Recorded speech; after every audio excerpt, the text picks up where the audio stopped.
Paglipas ng halos isang dekada pagkatapos paslangin ang Florida State University professor na si Daniel Markel, nasintensyahan ng habang buhay na pagkabilanggo si Charlie Adelson, bayaw ng biktima. Samantala, inaresto naman ang kanyang ina na si Donna Adelson, 73 years old, bilang isa sa mga mastermind ng krimen. Magandang buhay at welcome po sa aking channel. Bago po natin ituloy ang kwentuhan, kung kayo po ay mahilig sa mga solve at unsolved na mga kaso na ikinuwento sa Tagalog, maaari nyo pong i-click ang subscribe at notification bell para updated kayo sa mga bagong videos na pinupost ko linggo-linggo. Bago natin pag-usapan ang latest sa kaso ng mga Adelson, balikan natin kung ano ang nangyari sa Florida State University professor na si Daniel Markel. Ang FSU professor na si Daniel Markel ay dating asawa ni Wendy Adelson na mula sa may kayang pamilya. Hindi naging maayos ang diborsyo ng dalawa dahil sa pag-aagawan sa kustodya ng kanilang mga anak. Matatandaan na pinagbabaril si Dan sa kanyang garahe noong July 19, 2014 pagkatapos ihatid ang mga anak sa daycare at magpunta sa gym. Naaresto sina Luis Rivera, Sigfredo Garcia at Catherine Magbanua na isang Pinay na lumaki sa Amerika. Kapalit ng pagtestigo ni Rivera, siya ay nisintensyahan ng 19 years na pagkabilanggo. Samantala, pareho namang nasintensyahan ng habang buhay na pagkakabilanggo sina Garcia at Magbanua. Una nang na-establish ang motibo sa pagpaslang ay ang pag-aagawan ng kustodiya ng kanilang mga anak at ang kagustuhan ni Wendy na lumipat ng tirahan na malapit sa kanyang mga magulang sa Miami, Florida. Maliban sa testimonya ng mga akusado, ang mga sumusunod ay naging ebidensya din para makasuhan at makulong sila. Una na dito ang pagkakaroon ng relasyon ni Magbanua kay Charlie Adelson na bayaw ni Dan Markel. Nakuha din ang bank statements na nagpapatunay na pinapadala ng pera ng mga Adelson si Magbanua sa kabila ng kawalan niya ng posisyon o kahit anong papel sa kanilang clinic. Ibinigay din ng tatay ni Wendy ang kanyang sasakyan kay Magbanua sa hindi malamang dahilan. Na-retrieve din ang sandamakmak na tawagan at palitan ng text sa pagitan ni Charlie at Magbanua kung saan siya ang top contact nito. Nakuhaan din ng surveillance video ang dalawa sa isang restaurant pagtapos ng pagpaslang. Si Garcia na umamin sa pagpaslang ay dating karelasyon ni Magbanua kung saan sila ay may dalawang anak. Si Magbanua ang unang kinontak ni Garcia pagtapos ligpitin si Dan Markel.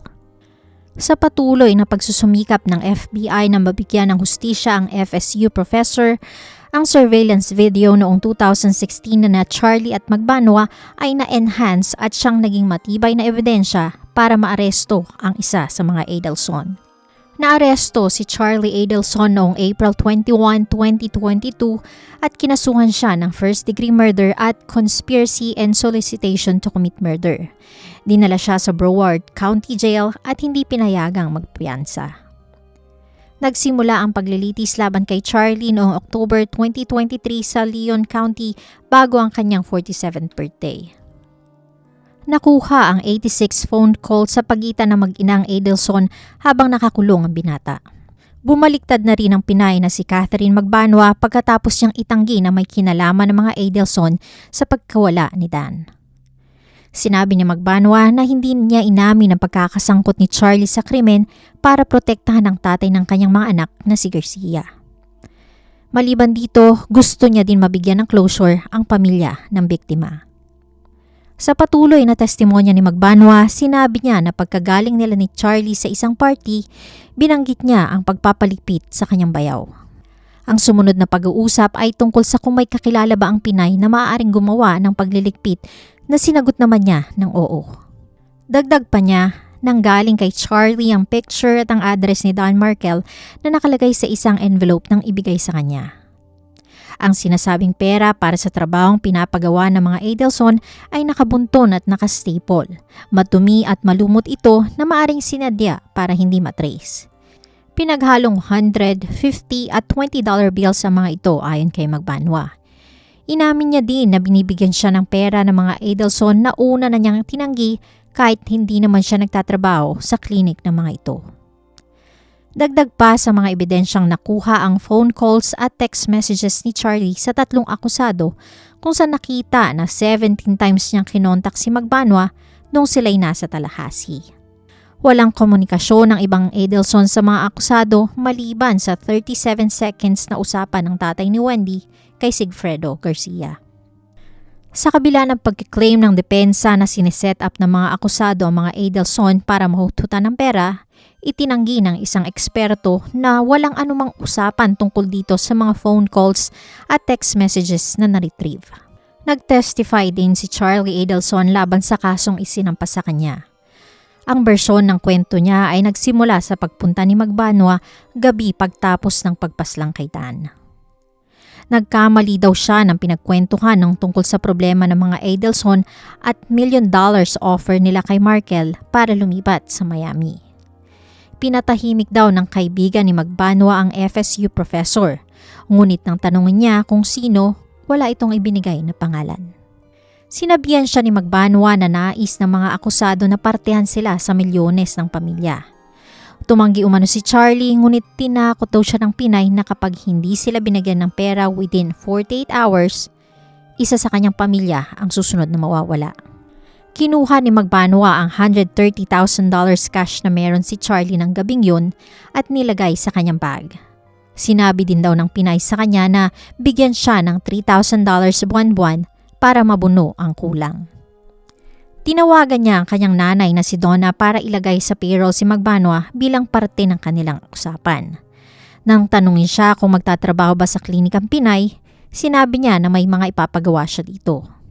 5 tseke ang pinagawa niya sa kanyang ina na ibabayad niya kay Magbanua para maiwasan ang madalas na pakipagkita sa kanya. Sa huli, inamin din ni Charlie sa kanyang ina ang nangyayaring pangingikil, ngunit sinabihan ito na huwag ipaalam sa kapatid at ama. Sa testimonya ni Charlie, napatunayan na kilala ng mga Adelson si Magbanua. Ayon sa kanya, 2 beses na nakita sina Wendy at ang Pinay, samantalang ilang beses nang na-meet ng kanyang mga magulang ang akusado. Tumistigo din si Wendy Adelson, ngunit pinaninindigan pa rin niya ang pagiging inosente sa krimen na ginawa ng kanyang kuya at ng 3 pang akusado. May mga detalye sa testimonya ni Wendy na nag-iwan ng katanungan sa karamihan. Una na dito ay ang pagkagulat ni Charlie sa pagnanakaw na ginawa niya bago layasan si Dan. Itinanggi niya din na nagpunta siya sa pinangyarihan ng krimen dahil ayon sa kanya, nakita niya na sarado ang daan kung kaya't humanap siya ng ibang kalsada. Inakala daw niya na maaring may natumbang puno dahil sa bagyo, ngunit pinabulaanan ito ng isa sa mga rumispondi sa krimen.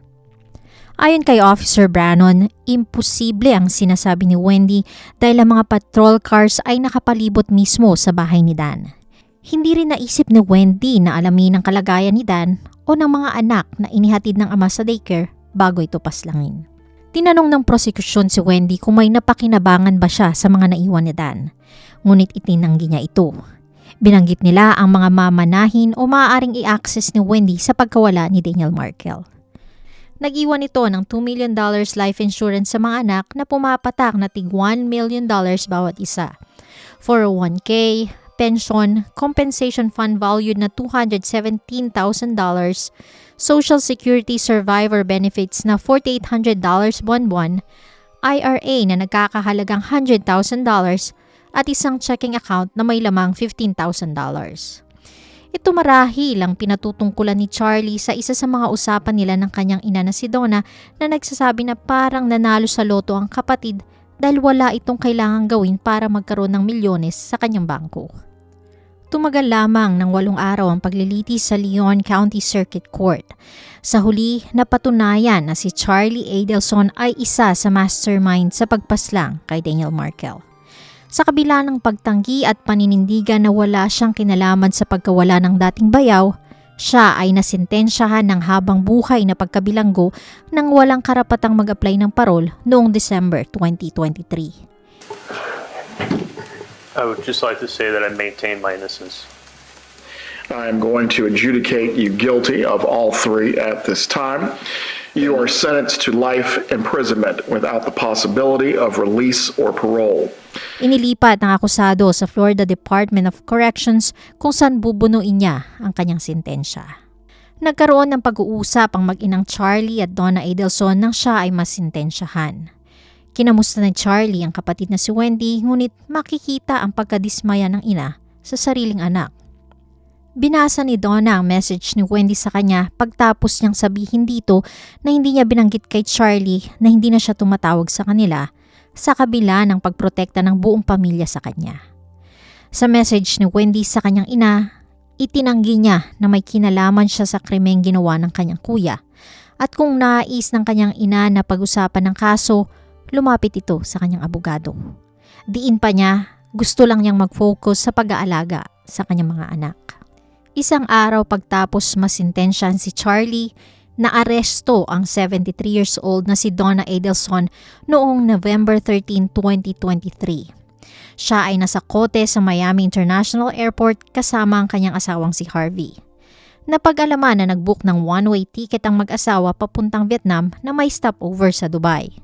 Ayon sa report, walang written agreement ang US at Vietnam sa extradition treaty kung kaya't maaaring yon ang dahilan kung bakit doon napili ng mga tandang Adelson magpunta.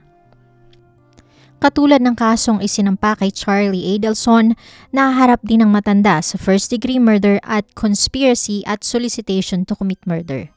Siya ay pansamantalang nakadetine sa Turner Guilford Correctional Center ng walang piyansa bago siya ilipat sa Leon County Detention Facility. Nag-plead ng not guilty si Donna Adelson sa mga kasong isinampa sa kanya sa unang hearing na naganap ito lamang February 12, 2024. Walang anumang plea offers ang inihain sa sospek. Sa kabila ng pagkatalo ng kaso sa kanyang anak na si Charlie, hinire niya ang abogadong dumepensa dito. Sa kasalukuyan, naghihintay ng paglilitis si Donna Adelson na nakatakdang mangyari sa September 30, 2024. Katulad ng ina, naghihintay din ng hearing date si Charlie Adelson pagkatapos niyang umapila sa kanyang kaso. Samantala, wala pang malinaw na impormasyon sa kung ano ang kapalit ng pagbaliktad ni Magbanwa sa mga Adelson. Kasalukuyan siyang naghahanap ng pen pal sa isang website habang siya ay nakakulong. Patuloy nating susubaybayan ang kaso ni Dan Markel hanggang makamit niya ang hustisya.